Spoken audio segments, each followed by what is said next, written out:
Now, before I record my first MIDI part, the bass part, I want to talk about setting up the click and the metronome. We need to have a timing reference to record to so that our performance will line up with the bars and beats. So again, I'm just going to zoom a little bit so we can see more of the timeline here.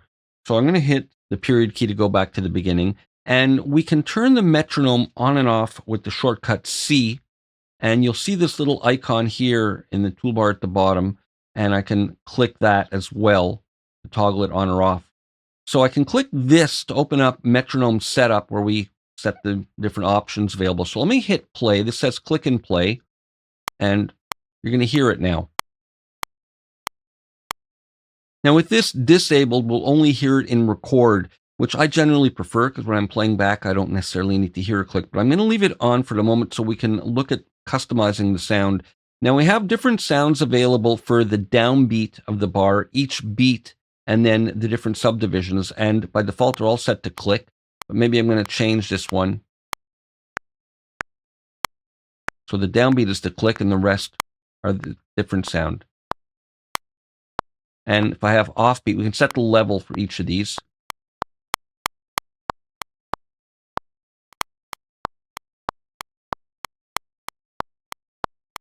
Get eighth note subdivisions, and we can set a different sound for that as well if we want.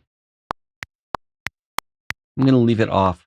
And when we find settings that we like, we can always store it as a preset and then reload it. So you can have different clicks, maybe different performance, like different setups for that. And we can render it as audio if you want.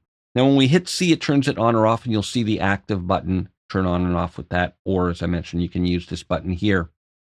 Now, we have pre-count and pre-roll, and these are interesting and important. So let's say I position my playback cursor at bar 4, and I want to start recording there.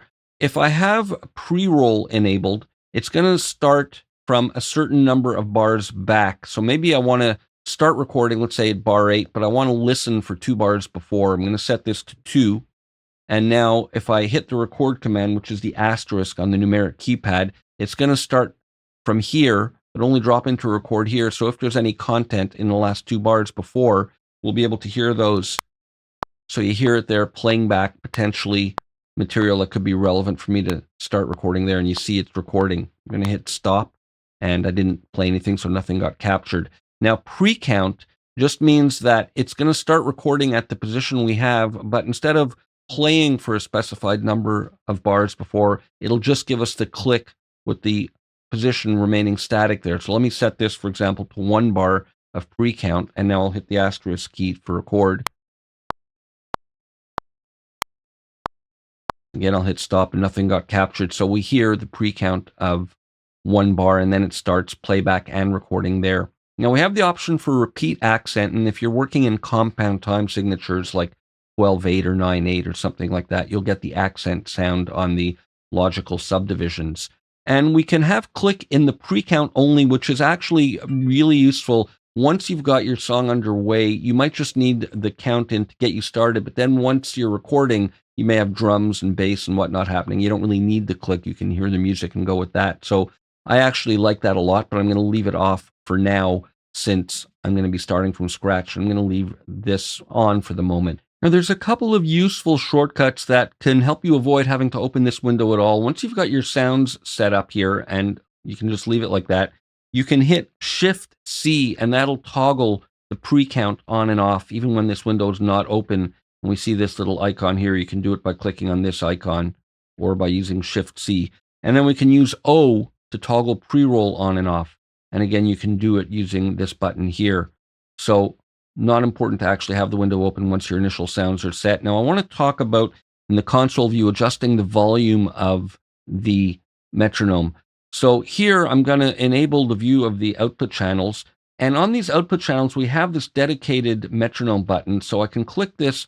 If I want to, let's say, have my performers hear the click, maybe the ones using headphones 2 don't want the click, but the ones using headphones 1 do want it. I can simply toggle them on and off for each of the selected outputs. And then as well, we have this volume here for the click that we can customize and set for each of the individual outputs. So some simple but useful and important shortcuts that you'll probably use often. So get to know them and get them under your fingers. C toggles the metronome on and off. Shift C will toggle pre-count on and off. O will toggle the pre-roll on and off. And we use the asterisk on the numeric keypad to engage record.